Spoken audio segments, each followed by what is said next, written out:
I'm going to take the time to make a video now about a topic I've never talked about before here on this channel. Let's talk about wrestling. Something that I've enjoyed since I was a child. WWF always had a place in my heart. But as the years progress, wrestling has gotten very shitty. Especially if you look now. Look who is the current world champion over there. Sheamus? I'm going to hark back to my favorite time in wrestling, the Attitude Era. Stone Cold Steve Austin, Bret Hart, Mick Foley, The Rock. Now, these were wrestlers. If you want to go back even more than that, and you can talk about the 80s, which was which was better than now. But the best time, in my opinion, was probably 97 to 2001, and then after that it just started to go downhill and get progressively worse. Give or take a few years are better than the other in comparison, but you know what?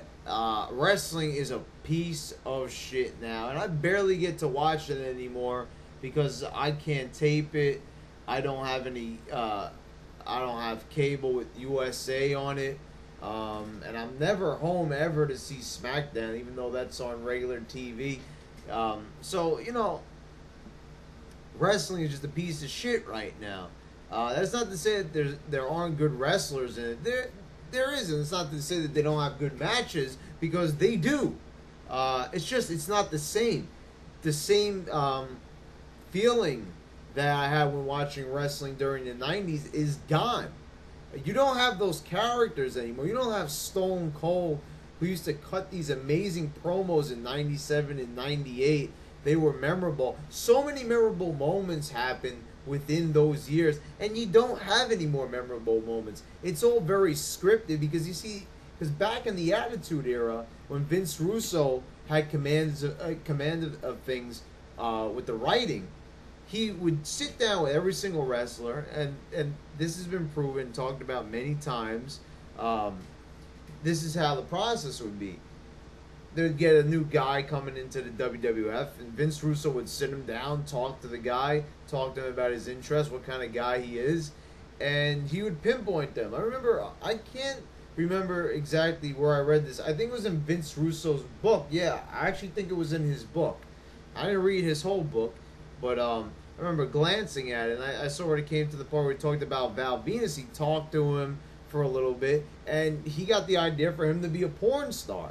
And the Val Venus gimmick really took off. It was very popular. I thought it was hilarious. I thought it was very entertaining. And that's how it was. I mean, that's how Stone Cold came to be. Now, of course, it was up to the wrestler to portray that character. And Stone Cold and Val Venus and guys like that did it with extraordinary excellence. But now it's so scripted, and guys are playing characters and have these outrageous gimmicks that don't even fit them, and they're not even portraying them in an entertaining fashion. It's just a waste. Wrestling really sucks. I mean, there's no redeeming quality to it. I mean, like I said, sometimes the wrestling is really good, but the booking is shit. And don't even get me started on TNA. But you know what? I am going to get started on TNA. TNA is fucking garbage. TNA's got some amazing talent, though. They've got Doug Williams, Christopher Daniels in there. They got Nigel McGuinness. So many great wrestlers that are being booked to shit. Just look at what they got running around there. Orlando Jordan and, playing this fag character and everything. I mean, it's just unbelievable. But, take a look at what you got. Hulk Hogan and Ric Flair. And I know a lot of the TNA fanboys are going to come flaming this video on my comment page saying, what are you talking about? TNA's got all the legends and everything. Yeah, but it still sucks. The writing is garbage. It does not matter what type of talent you have. If you don't got the right writing and the right booking, it's not gonna fucking work. I don't understand what people don't realize about this. You gotta have the right guys, and you gotta have the right matches. But to get that stuff working together like a well-oiled machine, you have got to have some organization within the wrestling organization. Does that make sense to you? Because I don't think a lot of people understand that. Because there isn't good booking nowadays in wrestling, and there isn't good writing. Because you see, wrestling is a TV show, and you know, as it is presented in TNA and WWE, it's not like Ring of Honor, which, you know, really just based on the product. And it just proves that actually Ring of Honor's storylines, even though they're not these big, robust storylines, they're still better because it's not scripted, it's natural, and people act like themselves in it.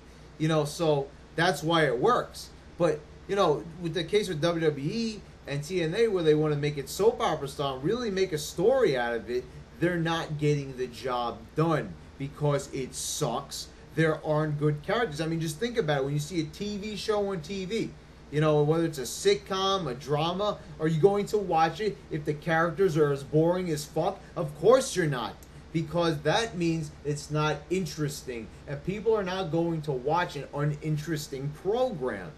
So WWE is really in a bad spot right now. And, you know, this is why I really don't care that I don't get to see it, because I'm not really missing much. You know, it wasn't like back in '98 where if you missed an episode of Raw, it was almost, you know, you really like felt like you missed something that was important, you know, to the overall WWF. I mean, if you missed the week that DX parried the Nation, or when Stone Cold ran over The Rock's Lincoln Continental, you really felt like you were missing something. But that's not the case nowadays. I mean, it was so much better. The feuds. I mean, do you remember building up to WrestleMania 15? You know, how great it was to see Mick Foley and The Rock battling it out day in and day out. And seeing Stone Cold and The Rock go at it. And then you had so many great feuds that just, you know, progressed from there. And in 2000, when you had a great tag team scene. Tag team scene isn't even existent nowadays. Now you got The Miz and Big Show teaming up. What kind of fucking bullshit is that? That's not a tag team. That's just throwing two random guys together that have absolutely no chemistry. That's, you know, this is just poor booking. You know, don't have tag team belts if you're not going to have actual tag teams to wrestle for them. It's a complete catastrophe what's going on in professional wrestling nowadays. And, you know, I truly feel that, you know, there's going to be an upswing in popularity because it always happens. You know, in the 80s, wrestling was really popular. And as the 90s came, it started to drop in popularity. But then, as the late 90s came about, wrestling was on the upswing again. And then, right after 2001, product dropped off again and nobody gave a shit about it. So, in my estimation, in about a couple of years, wrestling is going to be on the upswing again. And, you know, I got a feeling like maybe WWE is going to pick things up again. Pick up the pieces. Because really, it is shattered. But that was the case during, you know, WWE's really shitty years, like 94 and 95, when things were really falling apart. Things were so shitty, and then WWE started to pick it up again in 96, and things were on fire by 97, and 98, forget about it. It had such high ratings. I mean, remember in 99, it actually beat out must-see TV. SmackDown did. So, you know, WWE wrestling is going to be popular again. TNA is going to go out of business real soon, I feel, because that piece of shit is just wasting more money by the minute. It is a really shitty promotion. Anybody who claims to be a fan of that, well, you know, take that for what it's worth. A TNA fan, when TNA looks the way it does and performs the way it does as a wrestling company, it just speaks for itself. If you say you're a fan of that bullshit, well, that's all I can say is that I miss the Attitude Era. I miss when wrestling used to be good. I hope it turns out that way again someday. I hope sometime soon.